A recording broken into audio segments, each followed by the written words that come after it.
Hey guys, welcome back to the Thorian Alliance. What are you doing today, Jacob? Our top 5 superhero movies that have come out this year. So if you want to see how we rank the top superhero movies of 2022, stick around.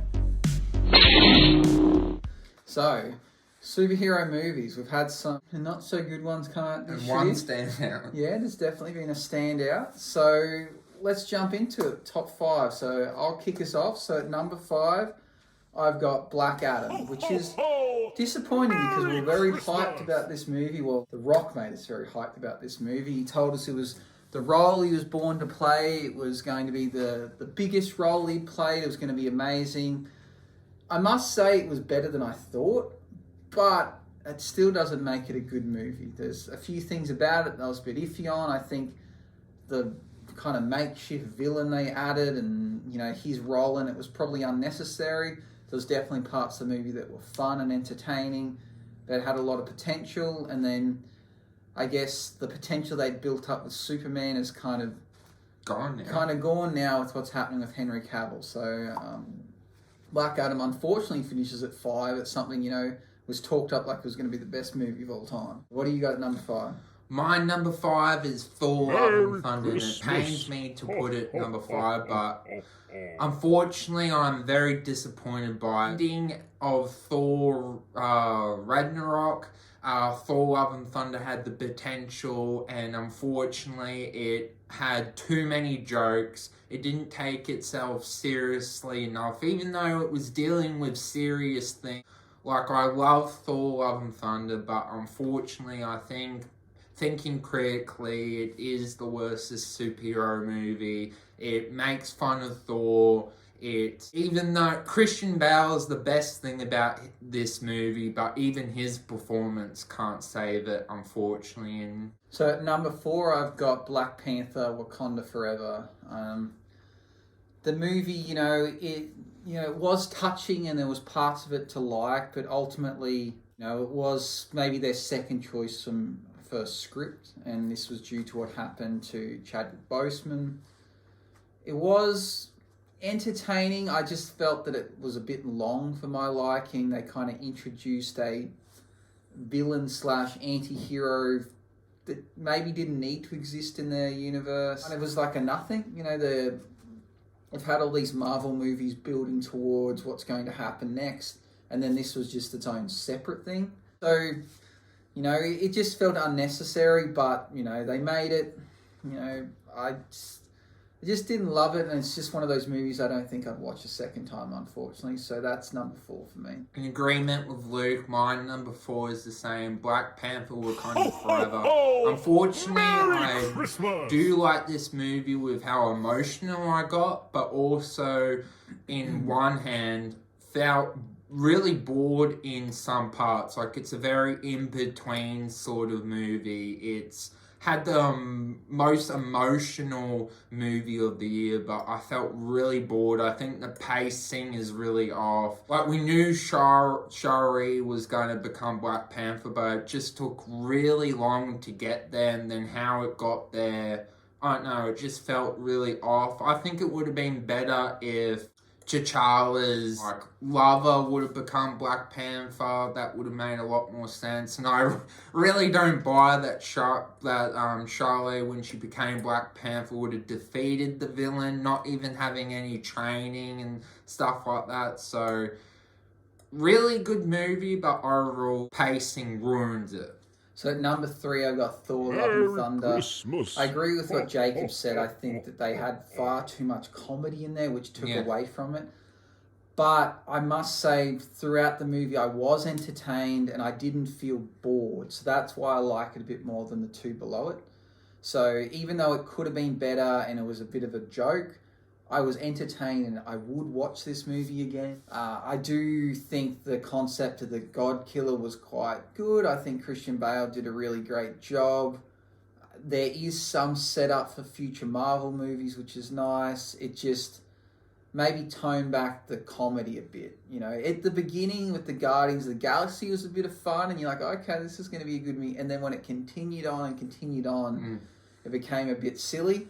But, you know, if that's its intention, if it was just meant to be a silly movie, it succeeded because I did laugh. So that's why it's number 3 for me, because it was entertaining, wasn't thrilling, but I was entertained, which is, I guess, all you can ask for sometimes. My number 3 is Black Adam, and I think the two now things that it does well is its action, and Pierce Brosnan is, I think, the best part about this movie.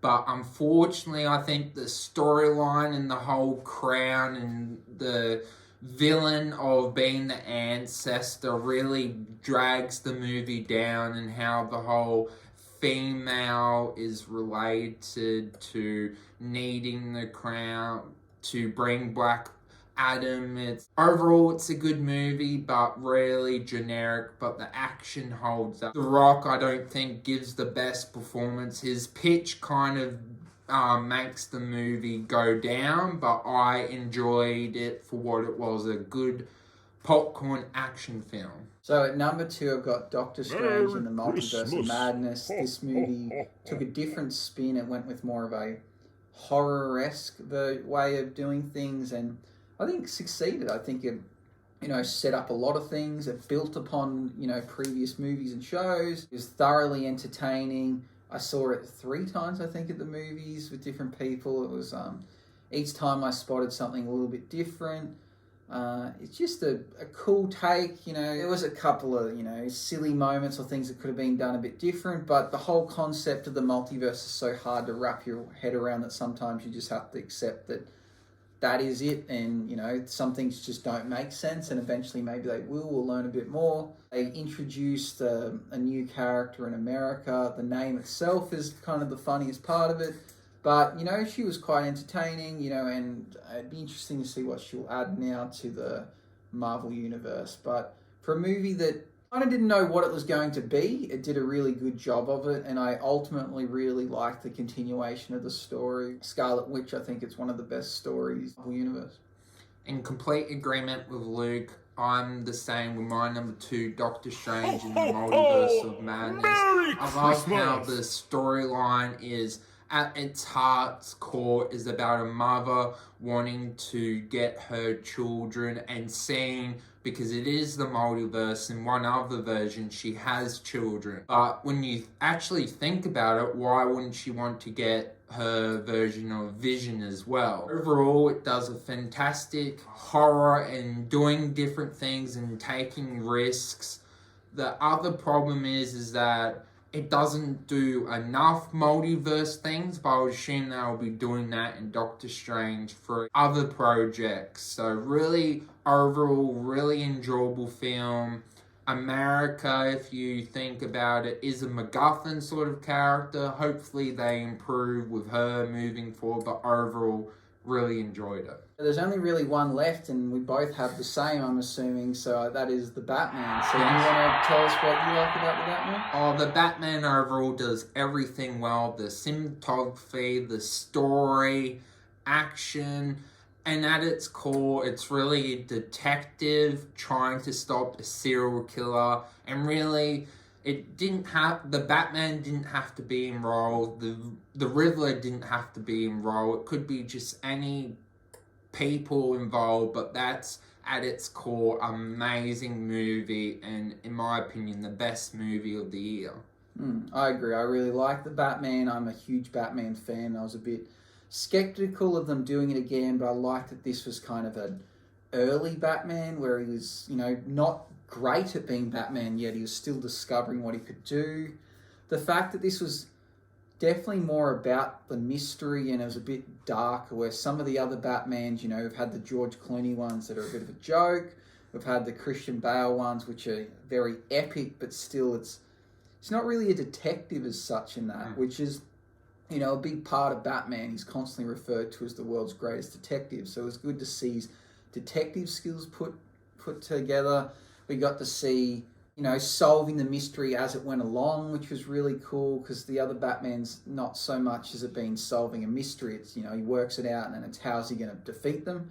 Well, this wasn't really how am I going to defeat this villain. The villain itself wasn't hard to defeat. It was just trying to work out who the villain is.